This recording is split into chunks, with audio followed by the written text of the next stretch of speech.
IVM.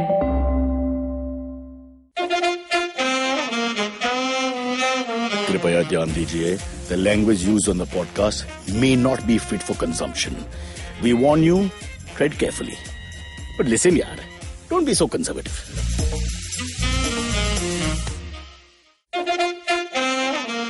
Hello, Cyrus says, world's least interesting podcast. But today is a huge day for me. I have a good friend coming on, one of the leading experts in the medical field and the running field, which we'll talk about as well. But before that, I took my first flight just now. In fact, I've just landed in a place called Anand, which means happy. Don't ask me why. And we landed in Ahmedabad, first flight Mumbai to Ahmedabad, and first experience of being in a COVID flight. It was wonderful.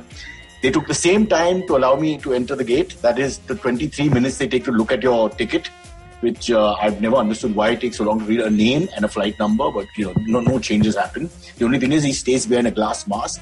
After that, everybody was pretty bindas inside. Half of them had the mask on the chin. So I relaxed completely and realized COVID is over and we can continue as happy soldiers. Then on the plane, they gave us that ridiculous thing, the Darth Vader, Star Trek or Star Wars 1970s helmet, where you immediately feel like you're either a guy who's come to do some repair work in a house, welding and that kind of thing, because that's exactly it. Or you're just from a B's sci-fi fiction show, which will never see the light of day. That also was removed, but including my manager, Pooja, who's somewhere in the background, took it off in about 3 minutes because it's very uncomfortable. And I'll ask Dr. Ashish Contractor this as I introduce him, because it started hurting the head. So just want to say on Cyrus says, this is not a complete world with COVID going on and plane travel is as irritating as before.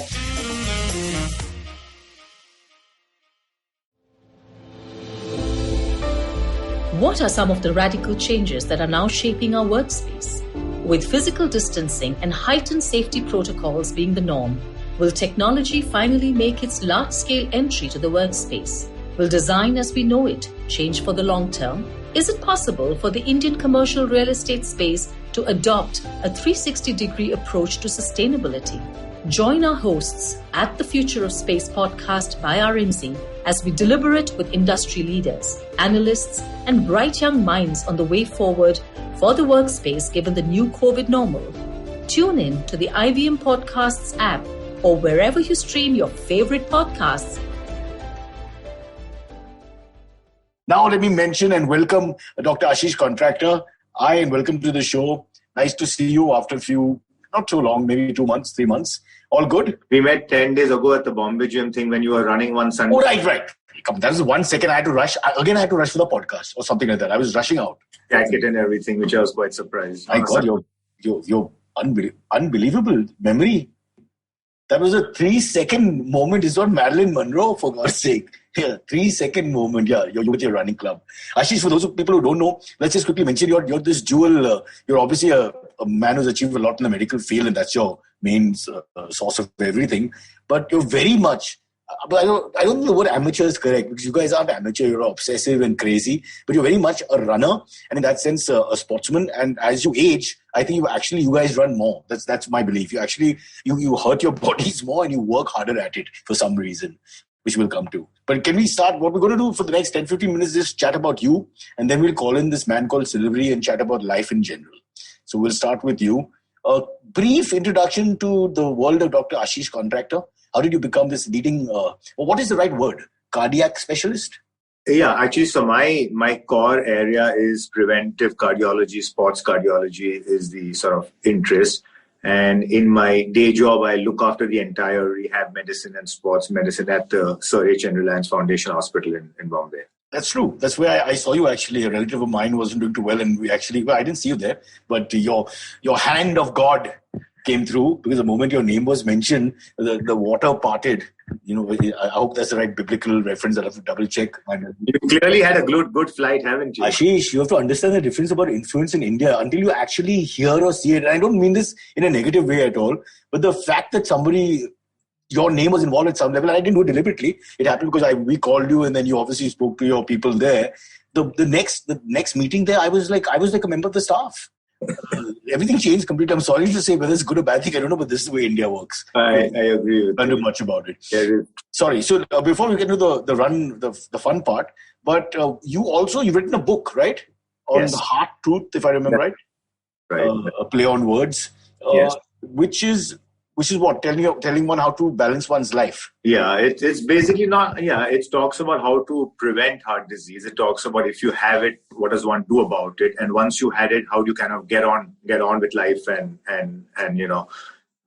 do what you want to do and not let heart disease stop you.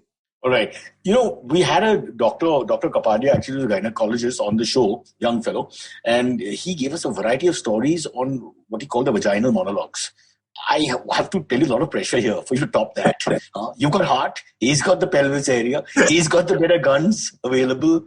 And it was riveting because we had lots of questions to ask him, but we got stuck on a few stories he told us about patients. And they were hilarious. Patients who, let's use the word ignorance in the private area and doing all kinds of stupid things like putting instruments inside and then getting lodged there, and how the good doctor had to, with a straight face, explain, because actually it is ignorance, nothing else. But this is not the place to keep a chiku, for example, one of the stories. So hence, I know. So that just took the whole conversation away. So I'm just wondering whether you've got some artful stories to tell us from the heart world. Perhaps not so glamorous an area. Unfortunately, it's very, very hard to top a chiku where the sun don't shine story. So, but again, there's a parallelism I'm trying to come to here, which is that there's a lot of ignorance, right? About all people, we all have the same half truths when it comes to the heart.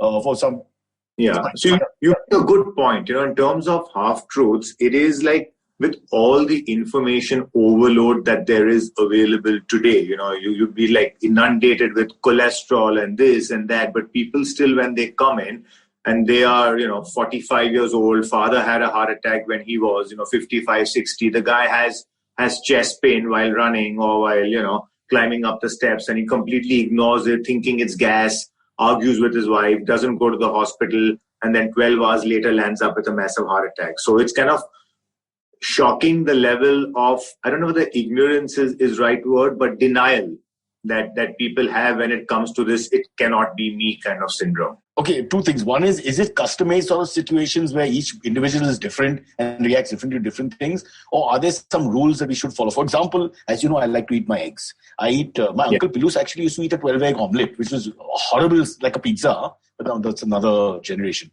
I eat 12 eggs after working out, always. And I eat them full.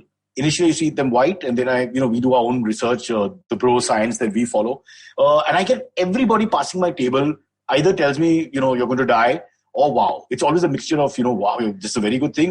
So here's my question. Is yolk good for your heart or not? Is there cholesterol base to all this, or is it individual? And you shouldn't generalize. So you're not the only one. My brother-in-law, Rustam, whom you know very well, is also a big fan of the egg. So here's the deal. So initially, they used to think that egg yolk contains cholesterol. Okay. Now, cholesterol is only present in animal products, not in plant products. And cholesterol eaten in the egg yolk does not convert directly to cholesterol in the body. So that's the great news, first of all. So it's not that by eating, so exactly.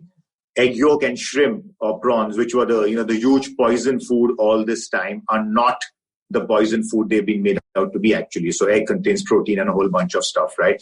So the cholesterol in the egg is not directly converted to your blood cholesterol. And your blood cholesterol is the one which is when high, harmful, it goes and sort of clogs up the arteries.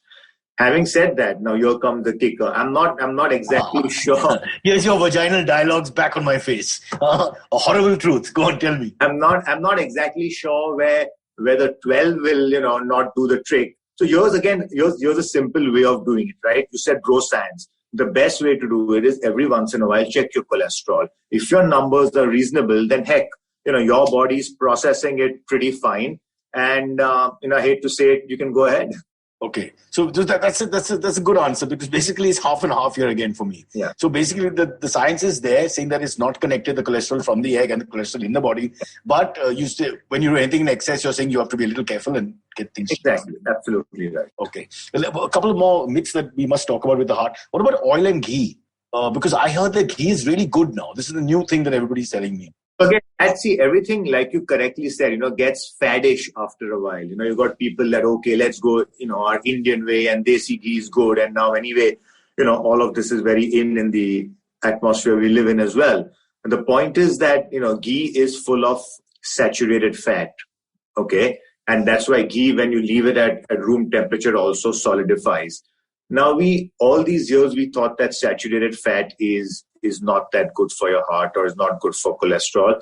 But now more and more it's coming out that, you know what, maybe it's not that bad. So it's got a lot of parallel to the sort of egg yolk story where we're saying that, okay, ghee is not taboo anymore, but that doesn't mean you need to go to town with it and sort of actually sort of have it by the spoonful. So having it in moderation should be fine. And again, the best proof of the pudding is measure your blood work. If your blood work is fine, it just means that overall, because of genetics or whatever else, your liver is processing it pretty fine. And the numbers aren't really rising in your bloodstream. And that's fine. But also, you look at culturally over thousands of years in places like the North or even Gujarat where I am right now, ghee is, I mean, it's there in the cooking. Yes. So do you think that there's a possibility that the generations get strong and sort of almost like a vaccination of sorts? No. So I've got two answers to that. In those thousands of years ago, people didn't exactly take a flight from Bombay to Ahmedabad or take the car from, Ahmedabad to Anand, right? They walked or they used public transport and they were in the kheti all day long and, probably getting their 10,000 steps in even before. Fitter. Yeah, they were fitter. They had a lot more physical activity. Also, something we don't talk about, they were also popping like flies before the age of 50. So our average lifespan, not until too long ago at the turn of independence and everything was much, much lower than what it is today. That time, no one called it a heart attack. Just even off thai gaya would be the, like a light bulb coming on and off. Even off thai gaya. And that was the end of that. No one labeled it as a heart attack. Yeah. All right. Just cut there for a second. Right now, the average Indian life cycle would be what, about 60? No. It's higher. I think it's women are slightly more than, I think it's closer to 70. I don't have the exact number, but it's roughly 70. Horrible number 69 comes to mind immediately when you say little less than 70. Doc, you've scored one against Dr. Kapadia. You get one here. You are stuck on the guy and I get your mind away from there. You're a resurgent Liverpool. You will rise again. Don't worry. So what you're saying is that that's all nonsense. So going back and saying that they're hardier because of years and years of eating or drinking something. It's all about individual blood work and where you stand as a personal individual in a certain situation with a specific product that you're eating or drinking. Well done, sir. Yes.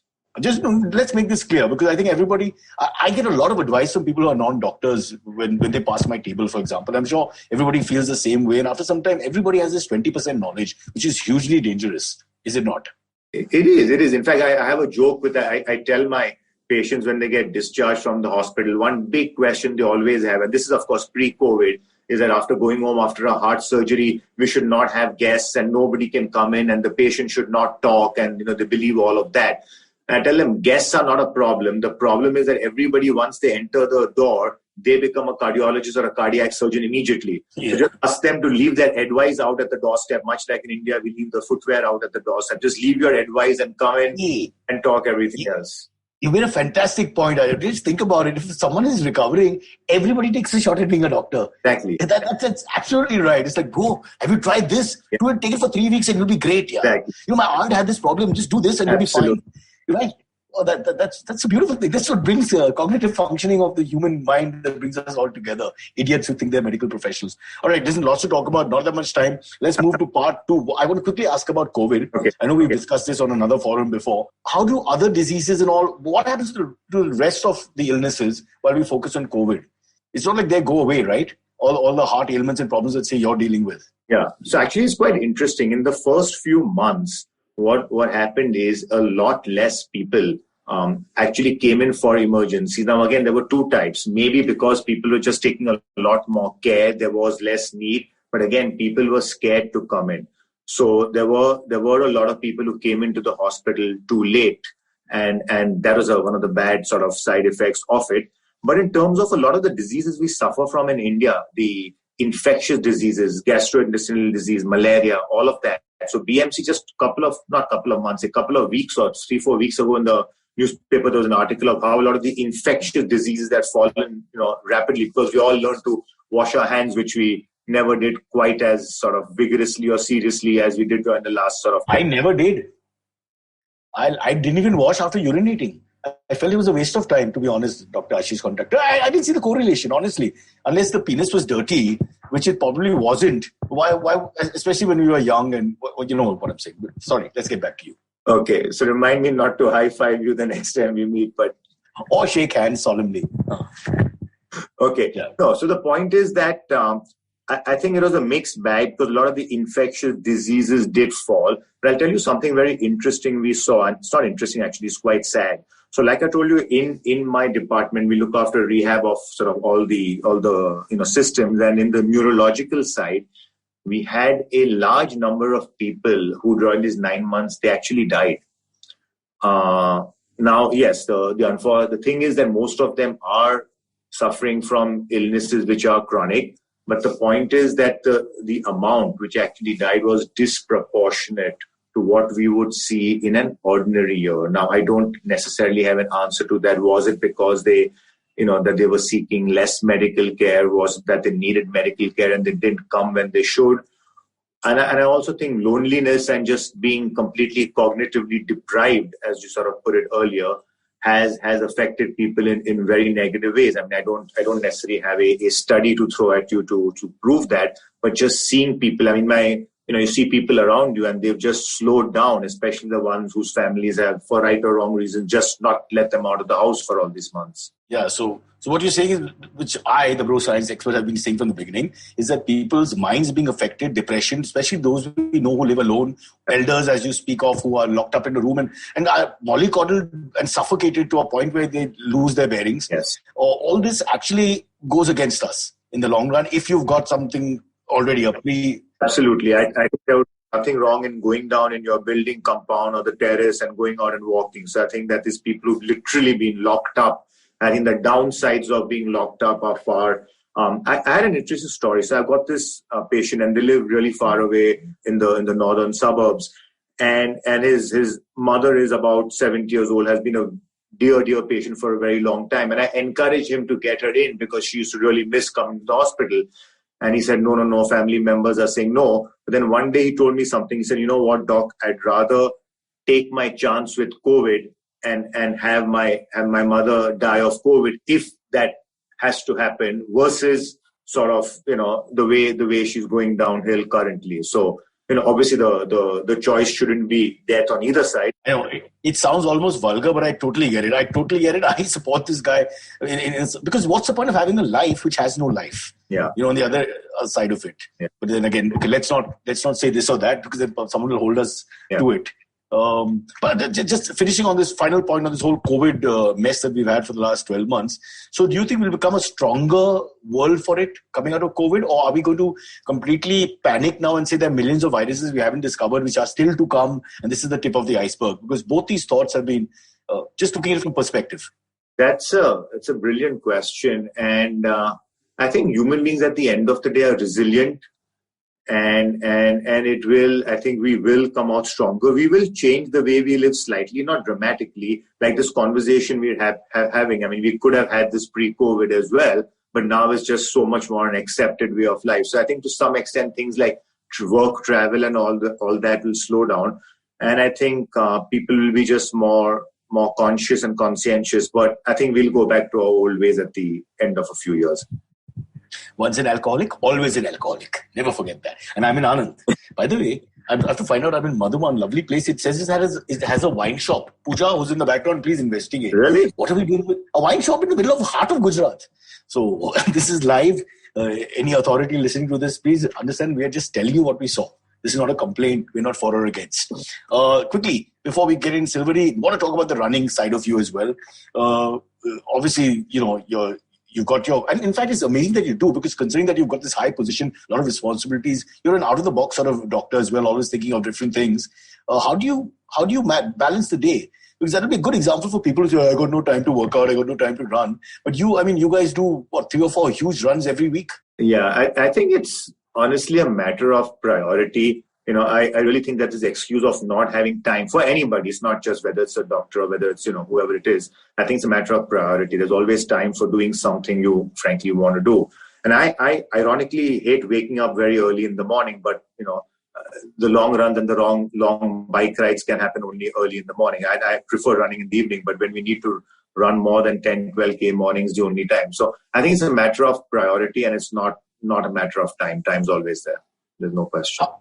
Were you always like this, into a sporty sort of side and all that? Or as you... I was always into sport. I played tennis, if I might call it, semi-seriously during, 8th, 9th, 10th standard in school. And then the typical Indian thing, you got to decide between sport and between academics. And there is no sort of halfway path. So went down the academic thing. And then when I finished, my MBBS, I wanted to do sports medicine, sort of reconnecting back to the old passion. And then I've gone to the US and did sports medicine. And there is actually when I saw people running and long distances. So in university, you would see, old, young, fat, thin, like that Pied Piper or Hamlin, right? Brown rats, tawny rats, rats, old rats. Wow. Everybody doing it. While growing up, we always thought that the marathon was something that, only these, lean, super fit, 5 kilo people could do. And that's when it opened up that, everybody could do it. And that's kind of where it started. And the illness has never left me ever since. Yeah, they also run in the West. They also run at all times because of weather being what it is, which is something now I'm seeing in Mumbai as well during lockdown. A guy running at 12, at 3, at 5, which will suit you because I think you like to mix it up. Yes, I do. I do run at night sometimes. However stupid or crazy that sounds, yes. Just don't wear very short shorts, sir, because they're all times prowling. Parents will be proud to know they bagged a doctor. Anyway, let's one or two words about the running community. But how do you guys cope? I know we've discussed this before, but this is for our show where we have 11 different listeners. How did you guys cope during COVID? I know my wife being crazy about this whole running thing and all first started running just in the lane. Yeah.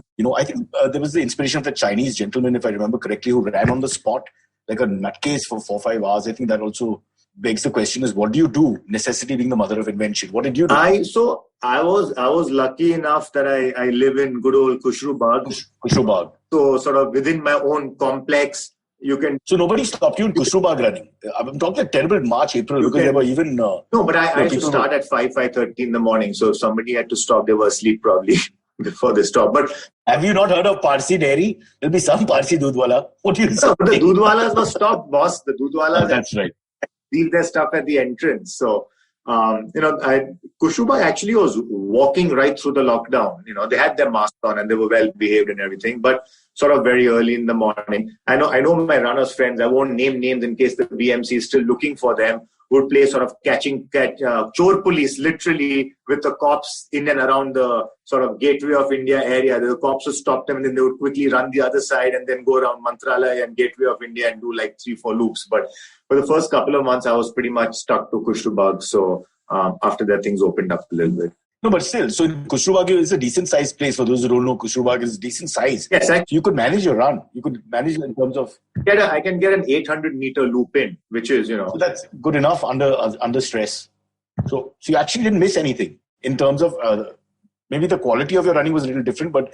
So ironically, I was, in the first few months of the lockdown, I was at my fittest. Because I didn't miss a single day of work. I would come to work, finish everything at 7:38. We got a small gym section in our rehab thing. I was the only one there. Would go quietly, did my workout, sanitized everything, and left. And I'm sure the word he must be a bawa. Somebody must have said that outside in passing because they all worried about their lives. And the Parsi gentleman said, I'll just something like that. And then come home on Marine Drive being the only car on the road was almost surreal, actually. Yeah. Oh, that. Now, I hate to say it again. It sounds vulgar to say it, but I'm almost missing the lockdown because suddenly all the Indians are back, the Mumbaikars and the traffic and the holes in the ground. And that May when we started venturing out a little bit, it was like you see Hindi films in the 50s and 60s where the old Fiat is there in the background. Just one or two passerbys on Marine Drive in the shot. The obscene truth is that there was some good in that. As the great Kunal Vijayekar, India's finest philosopher, told me one day at Ballad Estate shooting on Sunday, India is such a pretty place without the Indians. Trust Kunal. We had a nice shot of all the background buildings and architecture the British left behind. They may have left COVID behind also. We don't know. We just discovered it now. One last question before I call him in, Silvery for the AMS and other things. Were you scared, doctor, being a medical professional? This is an honest question, bit unfair to ask.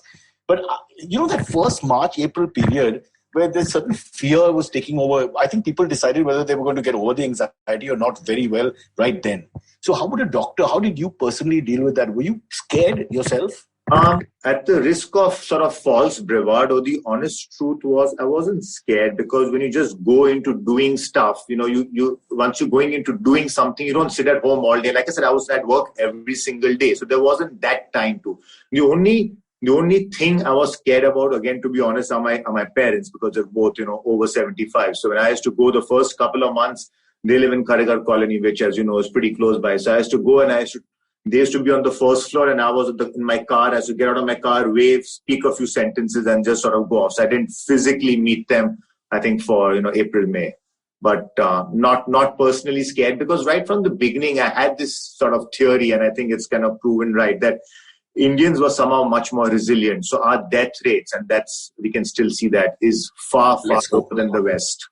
So yeah. As we speak, we're at the lowest ebb in Maharashtra, Mumbai at least, yeah. Even at the peak, when we looked at our numbers in a per million population, or looking at population, was significantly lower than pretty much anywhere in the world. Not bad. Is it true that Parsis can't get COVID? Okay, I'll tell you this story that you will love this story. Okay, you especially will love it. The first two Parsis who got COVID in Kushrubagh were both over 80 years old, were down badly, but both came home smiling. And one of them got it by going out shopping for mutton in the market. Hey, greater good. He went for the end justifies the means. All acceptable. He should get the Padma Shri, no less, for that experience. But good news, at the end, they were okay? Yes. They came out of it, so which is fantastic. I've actually had a couple of people tell me this. We even got a couple of emails or texts on this show saying, do Parsis get COVID? Are they more resilient? Is it possible that one group of people could be more resilient than the other in this kind of thing? Or it is possible if they have a certain kind of a genetic makeup where a certain protein in their system may or may not be there. So it is possible. It wasn't there in the Parsis, but it is technically possible. It's the genes. They have it all. I tell you, the genes. They're untouchable now. Just kidding around. Love the Jains. Okay, we're going to call in a gentleman who's Punjabi from Powai but stayed in South Mumbai as a young boy and actually learned cricket at police ground. He's horrible at sport, but he's a stand-up comedian and producer of the show. Silvery, also known as Antariksh, can you make your presence felt? But first, a small break.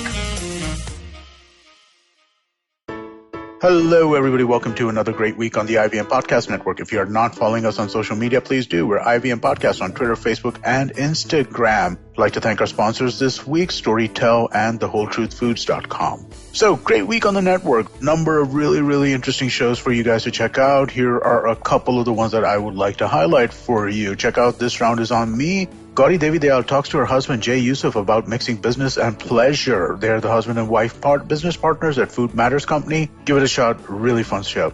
On Nankari, they speak about chaat, the queen of the street foods. A fun episode. They canvass the beauty and romance of street food, its cultural importance in a city, and they also discuss the unfortunate harassment that street vendors sometimes go through. On Paisa Vaisa, we had Madhuchanda. They joined Anupam talking about the budget and the different aspects of it. Storytellers and Storytellers feature Shreyansh Pandey, creator of Gulak, a great conversation and some interesting insights into facilitating and nurturing writers. Do check that out. On Thale Harate, the Kannada podcast, Mansi Prasad spoke to Pawan Srinath about the history and appreciation of Indian music. It's a really interesting conversation. They discuss classical music and how it evolved in India, what are the various musical instruments and how they developed. Really, really fun, interesting stuff. And with that, let me get you back to your show. Follow me at Instagram and Twitter on Bored Brocha. I'm so bored, I need your help. I need your love. I need your touch. Okay, just follow me. Now the break is over. Now you can make your presence felt. Hello. Silvery, my daughter saw your haircut and was quite impressed. Huh? Oh, okay, cool, man. We've been studying Native American tribes, and I must say, the Comanche themselves had something like this. The most ferocious of all tribes. Okay. Say hi to the doctor. Hi, doctor. Hi, doctor. How are you doing? He's the only one not interested in your pet name, Silvery. He's the only guest who's not asked why is he called Silvery. Yeah, nobody cares. I was being polite because I knew you would say it before the next sentence was over. It's such a long story, we can't repeat it. It's very boring. I'll suffice to say it's a Punjabi nickname. You can do the rest. That's normally Bobby or something, right? I know it's Bobby, Vicky, Lucky. Yeah, all these. Yeah, basically. Jolly. Silvery, are you feeling bad? We'll give you the Parsi nicknames. Have you heard of Pilus for Firoz? There's no connection. Okay, no, Don't worry. I'm fine with Silvery. No, I don't want pillows. Silvery is fine. How dare you? All right, sorry, Doc. So this is the AMAs now. He's going to ask us anything. There's people writing in. Hopefully, there'll be some medical questions because we asked them to write in about your specialty. Go on. Okay, this one is not exactly medical related, but kind of. Gauri Kalra asks, "Hi Cyrus, guest and Silvery. Big fan of the show. My question is, what do you think is the best breakfast, especially for days you know you will need a lot of energy? Also, what's a staple breakfast for you?" This is right up his alley. As a sports scientist, I think, and a guy who runs in the morning, etc. Doctor? Acha, I thought you were asking Cyrus that question because no, my breakfast is the same. They're not interested. Pizza, eggs. I would love a pizza. My eggs are coming right now. I often have a little bit of yogurt and muesli. Sometimes just plain toast butter. Once in a while, an omelette or a scrambled egg. So sort of mix it up. Nothing fixed. But she's asking for that higher energy boost, the bullet coffee, so to speak, breakfast. When you're having a long day, like the day I'm having today, for example, you start at 3:45 and end late night. What would you eat then as breakfast, as your big first meal? Again, nothing. Sorry to disappoint you. I don't have any of these fads. So no bulletproof coffee for me. Just regular tea or regular coffee works. Plain old toast, butter, baked beans. If I'm at a club and having breakfast there, I love the South Bombay Club masala baked beans on toast. Akuri, which is our good old Parsi eggs. And this is all pleasure eating, Doc. What about, see, you're not into this whole, there should be a little more energy created from the meal because you have a 14-15 hour day vis-a-vis an 8-9 hour day? Not me personally, no. I mean, no, I don't really change it because what ends up happening is people normally expend 200 calories in their workout and they have a breakfast of 700 calories and then they wonder why they don't lose weight. All right. Gauri Kalra, who may be Vivek Kalra's sister or wife or something, because that's a name that pops in quite often on our show. I hope your question has been answered. My bro science would say that eat lots of carbs in the morning. I'm a big fan of carbs in the first half of the day and then stop. But that's mine. I'm not going against a good doctor. I was already giving me a dirty smile. It's fine. I had sourdough bread from good old... there you go. It's right outside your house. It's not fair. I actually got it from there. She makes them. Exactly. Yeah. But hop on that for a second. Is there any credence to the theory that carbs earlier on better for the body? Is there any sense to that? Carbs end up forming the mainstay of your energy. Okay. So obviously it does make inherent sense that if you're starting off in the morning and you're going to need sort of energy throughout the day, if you had a bunch of carbs in the morning, it would be helpful and useful. So yes, your bro science is not wrong. Oh wow. Come on, what's a doctor, Silvery? MBBS. Bro science. Yeah, nice. Yeah. One for the comedian. All right, next. Yeah. All right. Next one comes in from Karthik Kansara. He asks, "Hey Cyrus and guest, what do you think of fitness levels in cricket today versus about 10 years ago? It almost seems like a day and night difference." Ashish, are you into cricket? Born to footy? Absolutely. No, I am. I mean, in a sense, a lot of the Mumbai Indians and cricketers even come to hospital for their, checkups and tests and all. So absolutely no question about it that compared to 10 or even 15 years ago, the level of fitness in cricketers is at a different league. Remember the days of good old Bishan Singh Bedi and all where they would sort of be ambling along on the boundary line to pick it up, and they were all fantastic and talented cricketers, but clearly, fitness wasn't their forte. Yeah, fair enough. But that is also not just to do with sports. Don't you think that people are just looking at themselves more and trying to find more time to become healthier and fitter in that sense? No, that is between the 90s and 2020, there would be a shift. Yeah. Yes, there is. That is true. Yeah, except for this young man, he does nothing, not even a push-up, for God's sake. And suddenly you're going to be 40, Silvery. And then Dr. Ashish Contractor works on your heart. Because for 40 years, you neglected everything. And that would have helped. Of course, that gives him more business, so it's fine. Go ahead. Exactly. It's fine for doctor. Exactly.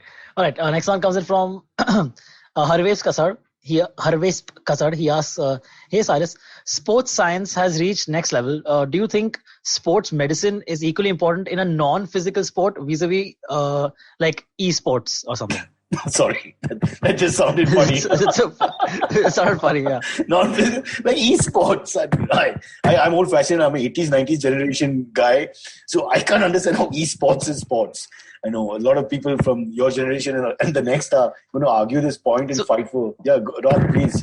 So again, I mean, I kind of am on your side on this one, Cyrus. I don't think that if you're playing a game of poker or rummy, you need to necessarily be this. But hey, having said that, okay, in all seriousness, people who play chess they train. Also take fitness incredibly seriously, because one of the reasons is that, this old saying of healthy mind and a healthy body. So the fitter you are, your sort of brain cells and oxygen all over your body. And, maybe the esports guys need really quick reflexes and their thumbs to move quickly. So yes, I mean, I don't think it's as relevant as in so-called physical and real sport, but definitely being fitter will help you in esports as well. Garry Kasparov, who by the way wanted to become Parsi, himself, one of the greats of the chess world, used to squat 450 pounds for reps. Huh? Wow. As training, not as a fun thing, as part of his training, because physical and mental acumen has to be equal at the point of performance. The whole body is a temple. He squats the same amount of weight that you bench press. Well, I've not crossed 400, Baba. My strength, I don't know. At this age, I'm staying where it is. It's real tough. Yeah, I think you're not having enough eggs. Maybe that's what it is. Your protein I think I need a be girlfriend. I think that'll help my test level go up.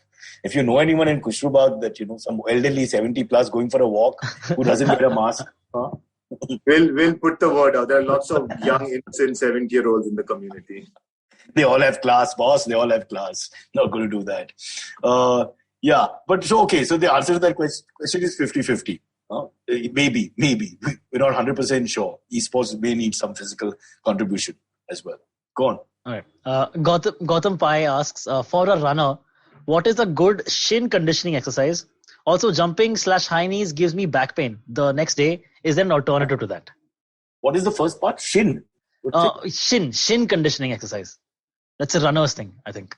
Basically, shin splints are quite common. There isn't a specific shin conditioning exercise, but in general, a lot of people get these things if there are muscle imbalances. One thing that runners tend to ignore is weight training. And Cyrus will be happy to know that, strength training or weight training is important even for runners. They don't need to bench press 400 pounds, but listen, if I had to make an amateur jab at it, I'd say for running, the quads are too dominant and the hams are not so dominant. So you'd have to train the back part of your legs and the core and your lower back much more. I keep telling my wife that when she says this is paining, that is paining. But so I think runners do tend to neglect weight training, and a little bit of that will be helpful. And if somebody's getting back pain with high knees, I mean, they should just stop doing that. You don't have to do high knees. There are a bunch of different exercises you can do. Yeah, really. Why do you have to kill yourself? It's not like you're in a competitive sport or something. You're just doing this for fun. I think people should remember this is a fun part of your day, and save the ruthlessness and the clinical effort for your real work or whatever else you do. Silvery, what the hell do you? Have you seen the women your wife runs with? You think that is just fun for them and they're not competitive? Ashish, I look over the computer and I see the messages and all. They are aggressive. Forget competitive. Highly aggressive. I mean, I would think that the East African runners are far more, decent in their conversations and all. They are lethal. Pervin herself, calls a spade immediately and puts someone down straight on their face, and that person then recoils and wants to run even faster out of some goodness.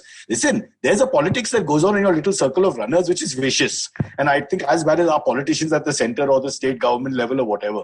So I think human nature is just something that we have to explore more. Parveen has taken up this new heart rate style of running, so she actually doesn't talk while running. So can you imagine Parveen being silent? That's like a manath, no? That must be some sort of oath or something. And we are talking about a common friend who, by the way, Sylvie, we've done a podcast with her. She's in her mid-60s now, or maybe even more, I'm not sure. And she's getting faster with every year. I don't know if it's a tribute to the Parsis or it's actual truth. You can ask him. She's hit some higher timings in her 60s than ever before. Which is like, and she goes around now city to city collecting prize money. Yeah, if not for this lockdown, she'd have done 4 countries this year. Just like a professional runner, because they've got this huge circuit. So remember, if comedy fails, you can become an athlete in your 60s and run from Montreal to all the way to Myanmar. Well, maybe not Myanmar, but just stop short of Myanmar. And you can collect prizes along the way. She actually makes a living. Excellent. Yeah.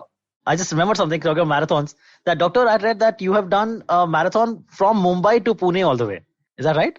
Let's just clarify. There was a bike ride, and we went, and we were the first year we rode Mumbai to Pune, and then the second year we said let's do something even more stupid and even more mad. So we rode from Mumbai to Pune, didn't stop there, and rode all the way back. The only good thing is that the side effect was that we raised money for children with cancer at St. Jude's, and I call it Three Idiots because there were three of us riding. So I call it that. On one bike? No, not on one bike. For those tandem bikes. We were stupid, but not that stupid. So Three Idiots riding on a bike, and you won't believe it. I want to show off about this. We raised roughly 1.2 crores for charity for these for the St. Jude kids, just because of Three Idiots riding one Sunday morning. Note to self: let's start our own charity. It's a much better business than anything I'm doing. Charity chickens at home. And you get to bike ride to Pune in good weather and back, and stop at Merwan's to have a mawa cake as well. Absolutely. Durabji's on the other hand, are you happy with the standards?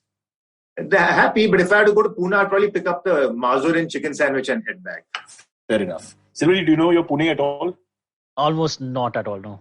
Okay, then stay out of the conversation when adults are talking. Just, do your own. Okay, sure. Okay, last question. This one comes in from S. Kumar. This simple one. He says, working out and running with masks, yay or nay? This he's been asked on another forum. One of his pet peeves. Let's hear. Okay, so low intensity working out with masks, yay. In terms of having any ill health effect with masks, yay, there's no problem with it. But if you're uncomfortable running with a mask, when you're by yourself and you're out in the open, you can lower it just like this is right now. Right, So keep running. You can't stop in the middle and then, have a conversation with somebody, bystanders, because that tends to happen with some of the less intense runners. But I know you won't catch him. He'll talk with his colleagues, but he'll not stop, won't miss a beat, to use a phrase. A terrible pun. Ashish, this has been a pleasure talking to you, but I'm in Anand, where I'm with a group of 80 women achievers. Wow. That's one way of looking at it. So off I go to my destiny. Thank you, sir. All the best. Into the jaws of death, into the mouth of hell. Rode the noble. The valley of death, rode the 600. Well, me and Pooja. During COVID, low budget warriors. Yeah, that's us. Enjoy. Thank you. Thank you, Cyrus. Good Have fun. a good day, Ashish. See you, Silveri. Pretty quickly. See you soon. Bye-bye. Bye-bye. Okay, catch us on any of the podcasting apps, please. We beg you, we need you. Send us your questions on Twitter on Cyrus Says In, or you can email us, even if you're not female, on whatcyrussays@gmail.com.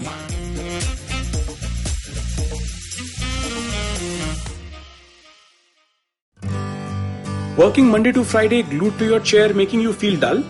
Worry not. Get your 5-minute weekly dose of travel around the world with postcards from nowhere. Join me every Thursday as I explore the strange, obscure, and fascinating parts of the world and bring out facets of travel you may not have thought of before. You can find us on the IVM Podcast app, website, or wherever you get your podcast from. Feeling overwhelmed, anxious, struggling with too many obstacles, don't know where your life is headed? Well, if you are dealing with one or all of these, tune into the Positively Unlimited podcast, because in each episode, I share a life lesson, a life hack, a pro tip that can help you get your life back on track. All episodes are available on the IBM website, IBM Podcast app, or wherever it is that you get your podcast from.